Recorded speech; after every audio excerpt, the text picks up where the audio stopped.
Good evening, ladies and gentlemen of the board, and thank you for giving me the opportunity to speak with you tonight. I'm here to discuss our current board policies with respect to religion and how they compare to current federal laws and regulations.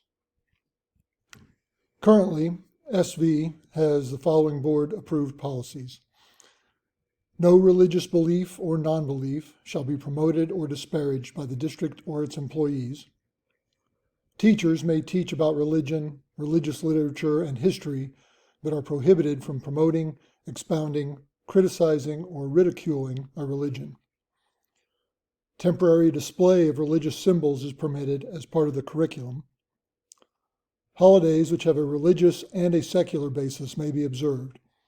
When recommending a school calendar for the next school year, the superintendent should be prepared to minimize conflicts with religious holidays of all faiths.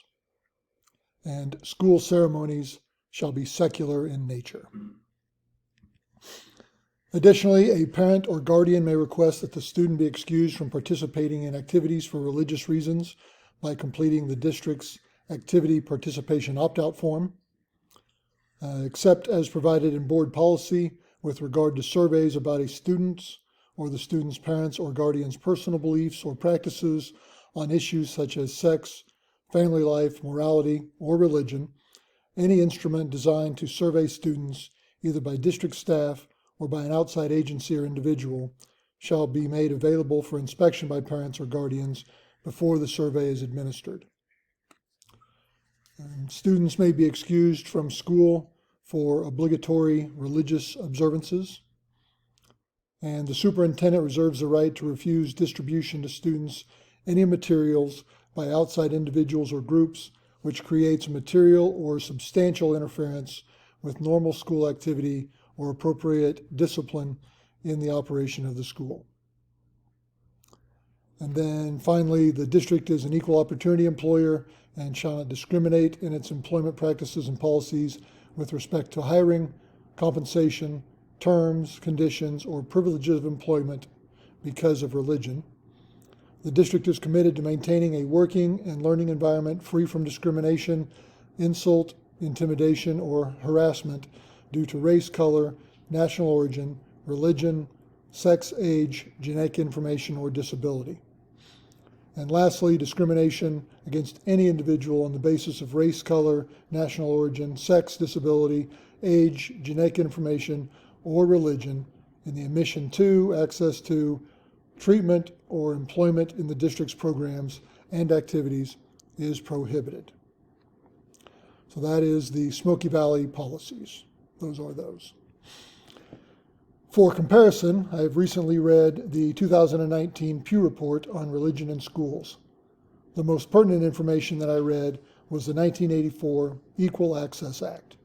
It is designed to ensure that student religious activities are accorded the same access to federally funded public secondary school facilities as are student secular activities, and that a public secondary school receiving federal funds that creates a limited open forum may not refuse student religious groups access to that forum.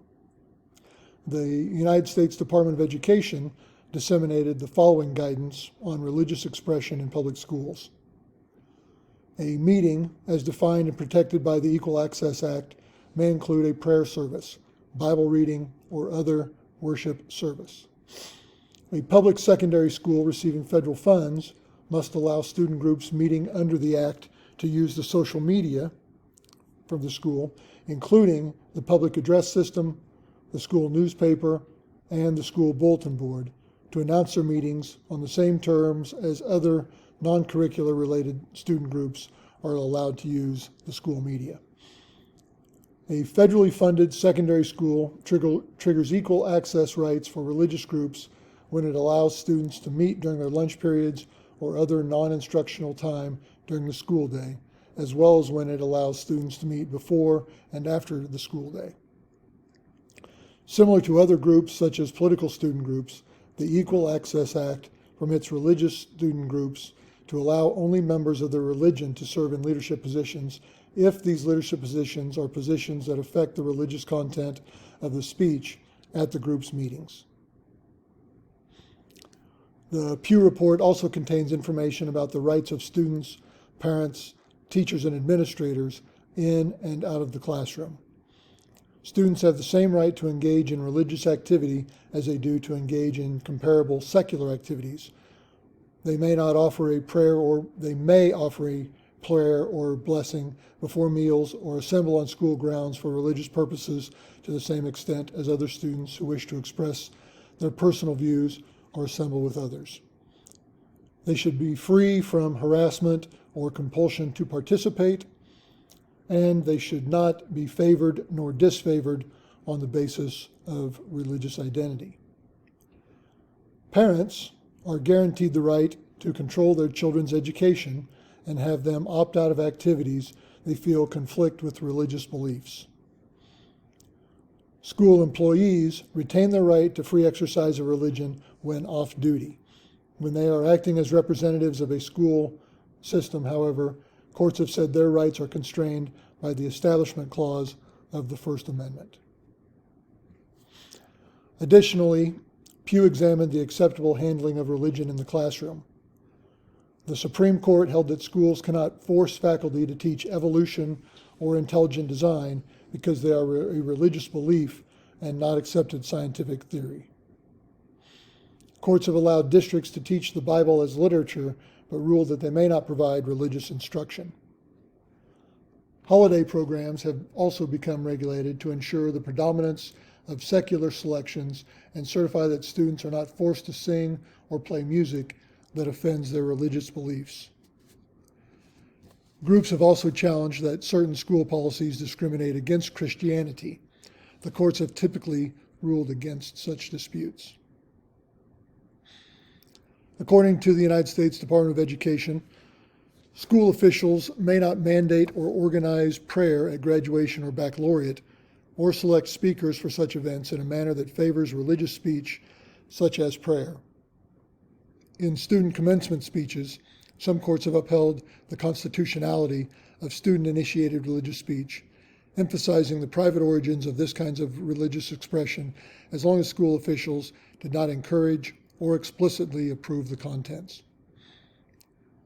Students may pray when not engaged in school activities or instruction, subject to the same rules designed to prevent material disruption of educational program that are applied to other privately initiated expressive activities. If a school has a moment of silence or other quiet periods during the school day, students are free to pray silently or not to pray during these periods of time.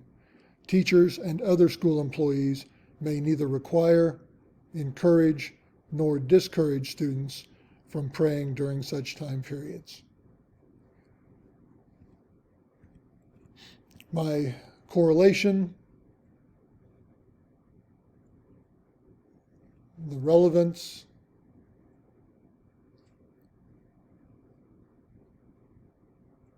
the reflection,